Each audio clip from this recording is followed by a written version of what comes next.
Hi all. ശരിക്കും ഇന്ന് വളരെ സന്തോഷത്തോടെയാണ് ഞാൻ ഈ വീഡിയോ ചെയ്യുന്നത്. കാരണം ലോകത്തിലെ തന്നെ ഏറ്റവും മനോഹരമായ ഒരു കാര്യത്തെക്കുറിച്ചാണ് ഞാനിന്ന് പറയാൻ പോകുന്നത്. മനോഹരമായ കാര്യമെന്നും പറയുമ്പോൾ നിങ്ങൾ ചിലപ്പോൾ ഓർക്കും എന്തെങ്കിലും ഫിസിക്കൽ ഒബ്ജക്റ്റ്, എന്തെങ്കിലും ഭൗതികമായിട്ടുള്ള എന്തെങ്കിലും കാര്യമായിരിക്കുമെന്ന്. ഒരിക്കലുമല്ല. മനോഹരമായിട്ടുള്ള ഒരു മാനസികാവസ്ഥയെ പറ്റിയാണ് ഞാൻ പറയാൻ പോകുന്നത്. ശരിക്കും മറ്റെന്തിനേക്കാട്ടിലും ലോകത്ത് മനോഹരമാക്കി വെക്കേണ്ടത് നമ്മുടെ മനസ്സ് തന്നെയാണ്. ശരിക്കും വെയിറ്റ് ചെയ്യുക തന്നെയായിരുന്നു ഈ വീഡിയോ ചെയ്യാൻ വേണ്ടി. ഓരോ ദിവസവും ഓരോ പോയിൻറ്റ്സ് കൂടെ കിട്ടിയാലോ എന്ന് നോക്കി ഇരിക്കുമായിരുന്നു. ശരിക്കും ഈ ഒരു മാനസികാവസ്ഥയിലേക്ക് എത്തപ്പെട്ടാൽ ഈ ലോകത്തിലെ ഏറ്റവും ഭാഗ്യം ചെയ്തവർ നമ്മളാണെന്ന് നമുക്ക് തോന്നും. ആ ഒരു മാനസികാവസ്ഥയിൽ ഞാനിപ്പോഴും എത്തിയിട്ടുണ്ടോ എന്ന് ചോദിച്ചാൽ പൂർണ്ണമായിട്ടും എത്തിയിട്ടില്ല. പക്ഷെ ഞാനിപ്പോഴും നന്നായി ശ്രമിക്കുന്നുണ്ട് പൂർണ്ണമായും അതിലേക്ക് എത്താൻ വേണ്ടിയിട്ട്. കാരണം ആ ഒരു മാനസികാവസ്ഥയിലേക്ക് നമ്മൾ എത്തിയാൽ നമുക്കതിൽ നിന്ന് കിട്ടുന്ന എണ്ണമില്ലാത്ത അനുഗ്രഹങ്ങളെ ഓർത്തിട്ട് തന്നെയാണ്. നിങ്ങളിൽ ചിലർ അതിലേക്ക് എത്തപ്പെട്ടവരാവാം നേരത്തെ തന്നെ. ചിലർ ജന്മനാ തന്നെ അങ്ങനെ ആയിരിക്കാം. ജന്മനാ ഒക്കെ അങ്ങനെ ആകുന്നത് ഹയർ ലെവലിലുള്ള സോൾസ് ആയിരിക്കും. ചിലർ പാതി വഴിയിലൊക്കെ എത്തിയിരിക്കാം എന്നെപ്പോലെ. പൂർണ്ണമായിട്ടും ആയിട്ടില്ല, എന്നാൽ പൂർണ്ണമായും അതിലേക്ക് എത്താൻ കിണഞ്ഞ് ശ്രമിക്കുന്നുമുണ്ട് അങ്ങനെയുള്ളവർ. ഇനി ആ മാനസികാവസ്ഥയുടെ പേരെന്താണെന്ന് പറയാം. അൺകണ്ടീഷണൽ സ്റ്റേറ്റ് ഓഫ് മൈൻഡ് എന്നൊക്കെ കേട്ടിട്ടില്ലേ? അൺകണ്ടീഷണൽ ലവ്, അതായത് രണ്ട് രീതിയിലുള്ള സ്നേഹമുണ്ട്, കണ്ടീഷണലും അൺകണ്ടീഷണലും. ഉപാധികൾ വെച്ചിട്ടുള്ള സ്നേഹം, അതാണ് കണ്ടീഷണൽ എന്ന് പറയുന്നത്. കണ്ടീഷൻസ് ഉണ്ടായിരിക്കും അവിടെ. ഉപാധികൾ ഒന്നുമേ ഇല്ലാത്ത സ്നേഹം, അതാണ് അൺകണ്ടീഷണൽ. അവിടെ പ്രത്യേകിച്ച് കണ്ടീഷൻസ് ഒന്നുമില്ല, എന്നാൽ അവിടെ സ്നേഹമുണ്ട്. ഇതിലെ അൺകണ്ടീഷണൽ ലവ് ആണ് താരം. ഇതേപ്പറ്റി കൂടുതൽ അറിയാനായിട്ട് ശ്രമിച്ചപ്പോൾ എൻ്റെ ജീവിതത്തിലേക്ക് വന്നതാണ് ഈ ഏഞ്ചലിൻ്റെ സ്റ്റാച്യു. അതേപോലെ ഏഞ്ചൽസിനെ സ്ഥിരമായിട്ട് സ്വപ്നം കാണാനായിട്ട് തുടങ്ങി. ഒരുപാട് ഏഞ്ചൽസിനെ സ്വപ്നത്തിൽ കാണാനായിട്ട് തുടങ്ങി. അതുപോലെ ഒരുപാട് ദൈവികതയുള്ള ആൾക്കാർ എൻ്റെ ജീവിതത്തിലേക്ക് വരാനായിട്ട് തുടങ്ങി. നമുക്ക് ടോപ്പിക്കിലേക്ക് വരാം. അതായത് ഒരാൾ നമ്മളെ സ്നേഹിച്ചാൽ മാത്രം നമ്മൾ തിരിച്ച് സ്നേഹിക്കുന്നു. അവരെന്തെങ്കിലും നമുക്ക് തന്നിട്ടുണ്ടെങ്കിൽ മാത്രം നമ്മളും തിരിച്ചു കൊടുക്കുന്നു, ഇല്ലെങ്കിൽ ഒന്നും കൊടുക്കത്തില്ല.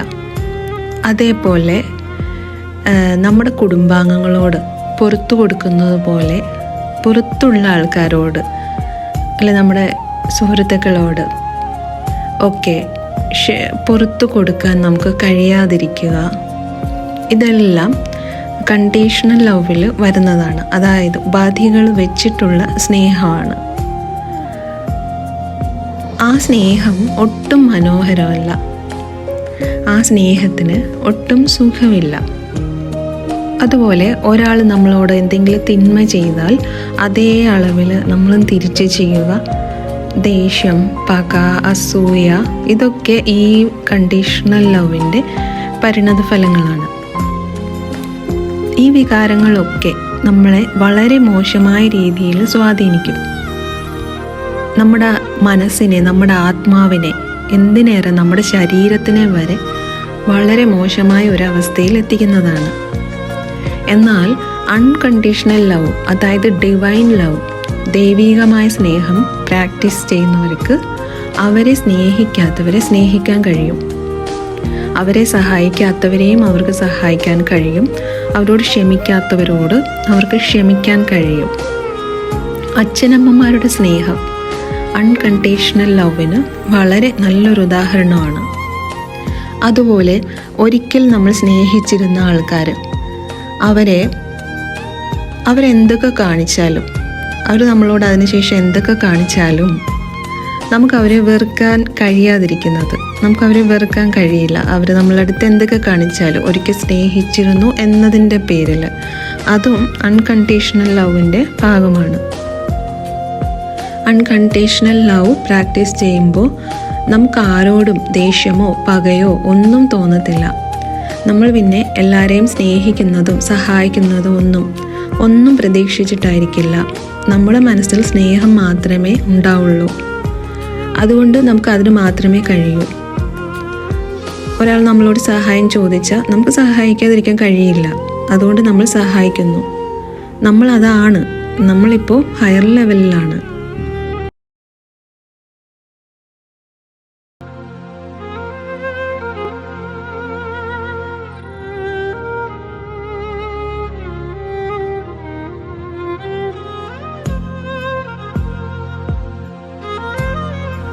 ഇതിനർത്ഥം നമ്മളൊരു ബൊമ്മയെപ്പോലെ പെരുമാറണമെന്നോ നമുക്കൊന്നും മനസ്സിലാവുന്നില്ലെന്നോ ഒന്നുമല്ല.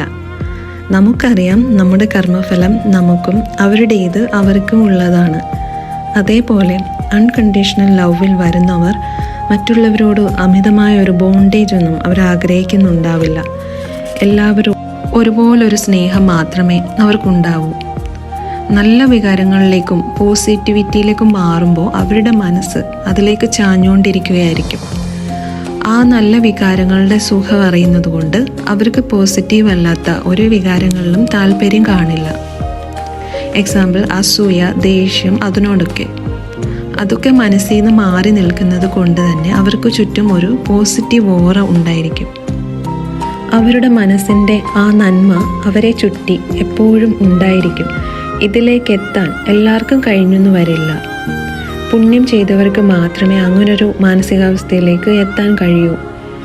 എനിക്ക് ആരോടും വെറുപ്പില്ല, ദൈവത്തിൻ്റെ സൃഷ്ടിയെ വെറുക്കാൻ മാത്രം ഞാൻ ആളല്ല. അത്തരം ചിന്തകളായിരിക്കും അവരുടെ മനസ്സിൽ കൂടുതലും. അപ്പോൾ നമുക്ക് തോന്നാം, നമ്മെ സ്നേഹിക്കാത്തവരെ നമ്മൾ സ്നേഹിക്കുമ്പോൾ നമ്മുടെ ആത്മാവിന് തളർച്ചയുണ്ടാവില്ലേ എന്ന്. ഒരിക്കലും ഇല്ല. നമ്മൾ ഉയരത്തതേ ഉള്ളൂ. കാരണം നമ്മൾ വളരെ പോസിറ്റീവാണ്. നമുക്ക് ചുറ്റും പോസിറ്റിവിറ്റിയാണുള്ളത്, നന്മയാണുള്ളത്. അങ്ങനെയുള്ളവർ ഉയരുകയേ ഉള്ളൂ. നമ്മുടെ മനസ്സ് തെളിഞ്ഞ ശുദ്ധമായ ഒരു തടാകം ആയിരിക്കുമ്പോൾ അതിൻ്റെ സുഖം നമുക്ക് ഊഹിക്കാമല്ലോ. അപ്പോൾ അൺകണ്ടീഷണൽ ലവിൻ്റെ സുഖം ആ സ്നേഹിക്കപ്പെടുന്നവരെക്കാട്ടിലും സ്നേഹിക്കുന്നവർക്കാണ് കിട്ടുന്നത്. അതായത് നമുക്ക് തന്നെയാണ് കിട്ടുന്നത്. ഒരിക്കൽ അത് ശീലിച്ചു നോക്കിയാൽ നമുക്ക് ആ സുഖം മനസ്സിലാവും. പകയും വിദ്വേഷവും കോപവും ഒക്കെയുള്ള ഒരു മനസ്സിലേക്കാളും എത്രയോ നല്ലതാണ് സ്നേഹം മാത്രമുള്ള ശുദ്ധമായ തെളിഞ്ഞ ഒരു മനസ്സ്. ചിലപ്പോൾ നമുക്ക് ആരോടെങ്കിലും തോന്നിയ ദേഷ്യം, ആ ദേഷ്യം തോന്നാനും മാത്രം കാര്യമൊന്നും അവരുദ്ദേശിച്ചിരുന്നില്ല. അവരുടെ മനസ്സിൽ നമ്മളോട് യാതൊരു വിരോധവും ഇല്ലായിരുന്നെന്ന് നമ്മൾ മനസ്സിലാക്കുമ്പോൾ നമുക്ക് അതിനുശേഷം ആരോടും ദേഷ്യം തോന്നാത്ത ഒരു മാനസികാവസ്ഥ ഉണ്ടാവാം, ഒരു അൺകണ്ടീഷണൽ സ്റ്റേജ്. പിന്നെ ചിലരോടൊരു അൺകണ്ടീഷണൽ ലവ് നാച്ചുറലായിട്ട് തന്നെ ഉണ്ടാവാം. അതായത് ഇവരെ എങ്ങനെയൊക്കെ അകറ്റാൻ നോക്കിയാലും വെറുത്താലും ഒന്നും ഇവർക്ക് അവരോട് ഒരു ദേഷ്യവും തോന്നത്തില്ല. സ്നേഹം മാത്രമായിരിക്കും ഇവർക്ക് അവരോട് തോന്നുക. ഒരാൾ നല്ലതല്ലെങ്കിൽ അവരെ നല്ല വഴിക്കാക്കേണ്ട ചുമതല നമുക്കില്ലേ? അതോ പോകുന്ന അങ്ങേയറ്റം പോയി നശിക്കട്ടെ എന്നാണോ നമ്മൾ കരുതേണ്ടത്? ശരിക്കും നന്മയില്ലാത്തവരോടാണ് നമ്മൾ നന്മ കാട്ടേണ്ടത്. സ്നേഹം പ്രകടിപ്പിക്കാത്തവരോടാണ് സ്നേഹം കാണിച്ച് അവരെ അതിൻ്റെ മാധുര്യത്തിലേക്ക് ഇറക്കേണ്ടത്. അവർക്കതിൻ്റെ ഒന്നും മാധുര്യം അറിയില്ല. അതുകൊണ്ടാണ് അതൊന്നും പ്രകടിപ്പിക്കാത്തത്. അവരോട് നമുക്ക് ക്ഷമിച്ചു കൊടുക്കുകയെങ്കിലും വേണ്ടേ? അൺകണ്ടീഷണൽ ലവിന് മറ്റുള്ളവരെ കരയിപ്പിക്കാനോ ദ്രോഹിക്കാനോ മുനവെച്ച് സംസാരിക്കാനോ ഒന്നും ഒരിക്കലും ഇഷ്ടപ്പെടില്ല. കാരണം അത്തരം വേദനയുടെ വികാരങ്ങളിൽ നിന്ന് വേർപെട്ടാണ് അവർ നിൽക്കുന്നത്. അതുകൊണ്ടുണ്ടാവുന്ന ദോഷം അവർക്ക് നന്നായി അറിയാവുന്നത് കൊണ്ടാണ് അവരങ്ങനെ ചെയ്യുന്നത്. നമ്മളിപ്പോൾ ഒരാളുടെ മുഖത്ത് ചാണകം, കുറച്ച് കോമഡി ആയിട്ട് തന്നെ പറയാം, ഒരാളുടെ മുഖത്ത് ചാണകം വാരി തേക്കാനായിട്ട് കയ്യിലെടുത്താൽ നമുക്കറിയാം അവരുടെ മുഖം പോലെ തന്നെ ഏറെക്കുറെ അല്ലെങ്കിൽ ഒരേ തലത്തിൽ നമ്മുടെ കൈ നാറുമെന്ന് നമുക്കറിയാം. അതാണ് അതിൻ്റെ കാരണം.